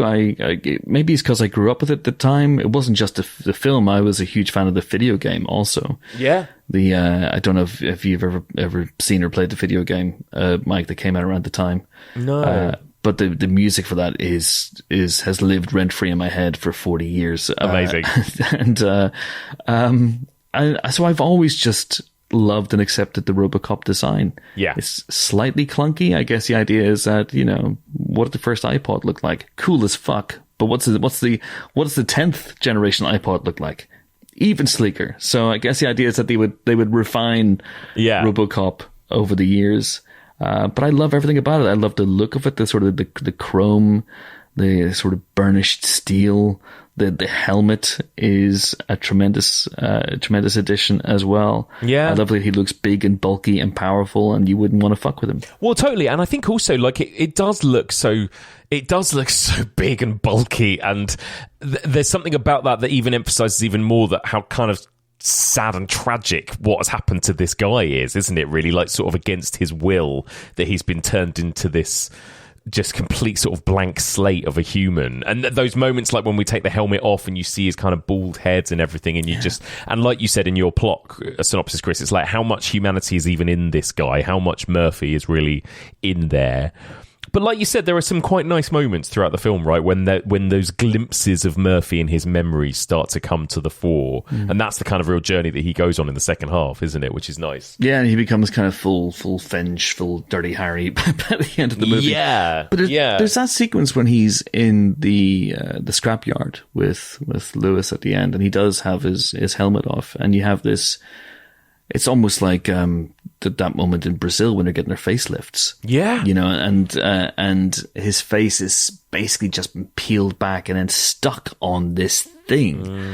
And I think maybe, like, there's a couple of different fragments of Murphy the Man. I think one of his hands, one of RoboCop's hands. No, they're not. They're both. And we know from the sequence where Morton is overseeing the surgery on Murphy. He's like, lose the arm. Yeah. So he wants as little of the man in here. Yeah. But he has the face. He still has the face. And he still has the memories. And what else does he have, really? Yeah, literally. Spleen? Yeah. I don't know. Did they save the spleen? Yeah. But it's such a stark image, that of, his face on this mechanical blob. Yeah. Yeah. Is so striking. It is. And again, I love that it doesn't go hard on that kind of, I suppose, existential stuff that, for example, the Blade Runner might go into, which is about, at what point are we human? Is there an existence of a soul? Any of that kind of stuff, right? It's not interested in that, but there are just like little touches of that that character explores, I think, which I really like. Yeah. Yeah, and you get the sense that humanity and memories is not something that can be erased. It's something that Bob Morton would like to erase, but he can't. And it comes to the fore anyway. And it leads to, by the end, I think he's pretty much fully Murphy. Yeah. Just happens to be in a robotic body. And it leads to, I think it's one of the great last lines. Nice shooting, son. What's your name? Murphy. Yeah. And he just walks out the door. Yeah. Like it's a Western. It's great. It's fantastic. Really, really good. Yeah. So there you go. How was this movie received? Again, because it goes hard, this movie, in a lot of ways, right? What was the kind of critical and commercial reaction to this movie initially? Again, commercially, it did okay that year. Yeah. It made around $53 million in the States. I don't have, I mean, Box Office Mojo doesn't have the information about how it did around the world. But again, I remember it being a really big cultural moment. I remember there being a time when you couldn't escape RoboCop. Certainly if you were a guy of a certain age, all my schoolmates were talking about it, and they were, we were all playing the game. We were all watching the film. We were far too young to see. And it really, really did. It really did hit big. I think it was about it was in the top 20 for the year. Yeah. Box office wise in 1987. But again, home entertainment. Yeah. Kind of gave it a real second wind. Yeah. And the sequel to this followed a lot quicker than the sequel to Terminator. And RoboCop 2 actually came out before Terminator 2. So they made two RoboCops. Wow. In between. They churned them out. Okay. They churned them out. I've not seen the sequels. How are they? RoboCop 2 I've long had a soft spot for. It's directed by Irvin Kershner. Yeah. Screenplay by Frank Miller. Yes, that's right. Yeah. And Peter Weller after that was basically like, no, I'm done. Right. I'm done. It's nowhere near as good as the first movie, but it does have an interesting storyline where they make a second RoboCop. Only this second RoboCop has the mind, the body of a spider and the mind of a baby. It has it has obviously this huge, super duper, almost Ed 209-esque body, but inside it is the mind of a deranged, drugged up serial killer called Kane. Amazing. Amazing. And they do battle at the end. It's not as good. It's nowhere near as good, but it is an enjoyable bit of schlocky groove. Right. Yeah. So if you're into that sort of stuff, which I was back then, then it's good fun. But it's nowhere near as good. It's actually, if anything, even more unsubtle than RoboCop. But it doesn't makes you miss the subtlety of Paul Verhoeven. Yes. But it has a lot of the same stuff. It has the satirical news programs and the satirical adverts. Right. And, nice. Some of the same characters pop over as well. So, then Nancy Allen's in it also. So is Felton Perry as Johnson. The old man returns. Right. Yeah. Pretty much anyone who wasn't dead in the first movie is back in this one. That's cool. Yeah. But RoboCop 3 is horrific. Oh no. Horrific. And I loathed the remake that came out in 2014. Yes, I remember that. With every fiber of my being. It's the regular listeners of the Empire podcast will know that I have not got on historically with the actor Joel Kinnaman. And that is entirely down to the fact that he was the lead of this movie. I recognize now, through gritted teeth, that he is a good actor and he's been good in a great many things. But that movie soured me against him so badly. I remember so little about it now. I definitely did see the remake. I remember so little about it, except it was just a very kind of clean, soulless version of the original, essentially. Well, I think they tried to even more up the sort of, not the body horror necessarily, although I do remember a bit where we see that he's basically just a head and a heart. That's right. He's like on a kind of stick. Yeah. Yeah, I sort of remember that. Just hanging there on a stick. I remember it had a dreadfully underwritten role for Abby Cornish as his wife, and it tried to up that side, the existential angst. It tried to up that a little bit more, but it missed the mark by several kilometers. God, what a cast though! It had Gary Oldman, Michael Keaton, Samuel L. Jackson, Jackie Earle Haley, Michael K. Williams, and Jennifer Ely. God, that's quite a lot of good big names in that. Absolutely, all dreadful. Yeah, and all kind of just left there by the material. It was just it was a undercooked script, and I think Jose Padilla directed it as well. And Yeah, it's awful. It's awful. It makes you yearn for the joys of RoboCop 3. RoboCop 3, by the way, is almost, I think, I might be wrong about this, but I think it's kind of like a PG-13. Like they really defilenced it, if that's a word. And Lewis dies early in that, so. Right, okay. Forget it. Yeah. I was like, I'm out of here, boys. Yeah, that's very interesting. What do you think is the future of this franchise? Would you welcome a new RoboCop, like reboot, sequel, whatever, do you think? I'm not so sure, even though I had a soft spot for RoboCop 2, and I should say that I haven't seen RoboCop 2 in about 30 years. And I think if I were to see RoboCop 2 now, I would be horrified by how terrible it is. But I think there's an argument, Mike, to be made that they should have stopped at RoboCop. Yeah. I think with Terminator, because because Terminator 2 is such a great sequel, because Cameron is so great at that sort of stuff, that, we forgive the foibles of the franchise because we have those two Stone Cold classics. Yeah. RoboCop's ending is so perfect. That last line, the death of Dick Jones. I work for Dick Jones, and he falls out through the window. Bad special effects, but it's fine. And Dan Hurley, he says that line, and he says Murphy. It's such a perfect note on which to end that I'm just happy imagining everything that comes after in his life, and I don't necessarily need to see it. That said, the world has gone to hell in a handbasket. Right. And it would Tech bros rule the world. Tech bros rule the world. The events of this movie are on the verge of coming true, and are ripe for someone with a keen satirical mind to take over the franchise and bring us a reboot that is savage in its satire. It needs to be savage. Because, I was thinking that. On the one hand, I think, what better time than now than to tell this story? But then I also think the original actually did it so well. Like, the original does still feel like it's telling the story of our time right now. So, it's hard. It's hard, to necessarily justify it. But I think you're right. I think if it went hard...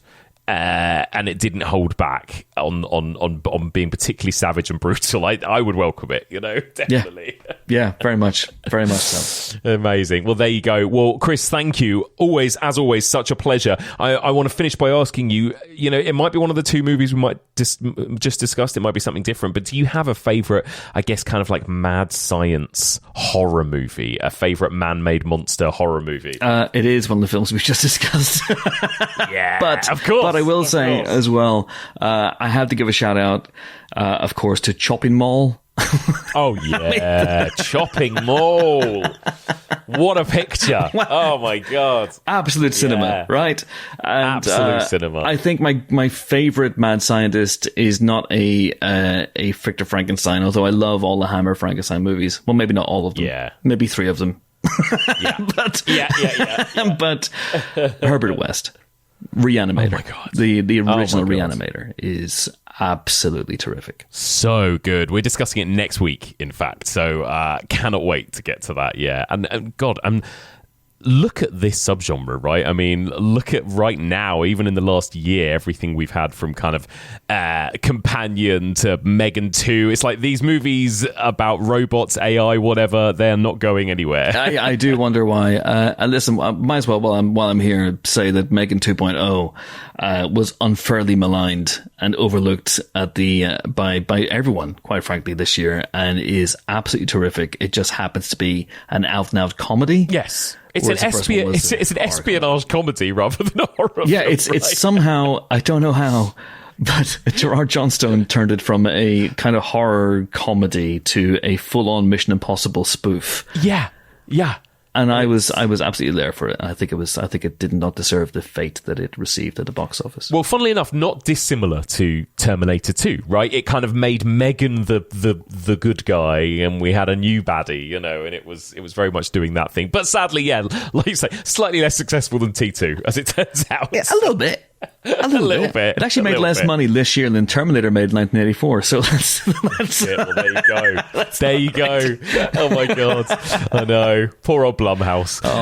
Well, there you go. Chris, thank you. It's been an absolute pleasure. And I'm sure everyone knows where they can find more Chris Hewitt out there. But obviously, Empire Podcast is the main place to come and find you on a weekly basis, right? Empire Podcast, weekly basis, new episodes every Friday. We also do specials as well. And we do spoiler special podcasts where we do deep dives into all the big films that are out every month. They are subscription only, but we have an incredible array of over, nearly 500 now spoiler specials, including interviews with, oh my God, the Russo brothers, Quentin Tarantino, Edgar Wright, Christopher McQuarrie, of course, the centerpiece of our spoiler specials, the epic sit-downs I do with McHugh about all the Mission movies and Jack Reacher and all that sort of stuff. They're all available for people to listen to if they subscribe, and they can do so empire.supportingcast.fm, I think is the address. Love it. I always get that wrong. Love it. Amazing. So search for it. Search for it. You'll find it. Exactly. It's out there. Amazing. Chris, thank you so much for your time. Thanks, Mike. And that's it for this week. Thank you all so much for listening. And one more time, a massive thank you to my brilliant guest, Chris Hewitt. Love having Chris on the podcast. What a fun pair of films to discuss. RoboCop and Terminator. Let me know your thoughts. Drop me a line. Let me know what you think of these two bangers. Email me, evolutionofhorror@gmail.com. You can find Evolution of Horror on Facebook and Instagram. You can find me, Mike Muncer, on Blue Sky and Instagram. If you want to get ad-free versions of this podcast and get weekly bonus episodes, sign up to our Patreon, patreon.com/evolution of horror. This podcast is part of the EOH network. There are other weekly podcasts you can check out. Carry On Up the Podcast with me and Susan Kalman, and Hammer Time, a Hammer horror podcast with Becky Dark and Kevin Lyons. If you like this podcast, drop us a rating and review on your podcast app of choice. It really helps us get discovered by new listeners. So on to next week then. We mentioned it right at the end of our conversation, me and Chris, but next week I'm going to be joined by the brilliant actor, filmmaker Graham Skipper, and we are going to be talking about Reanimator from 1985, and we are also going slightly different for this podcast, because usually we talk about two movies made from the same era, but Graham Skipper requested discussing a really interesting film alongside Reanimator, and that's Larry Fessenden's Depraved from 2019. So that's next week's double bill. Join us next week for all of this and more on the Evolution of Horror.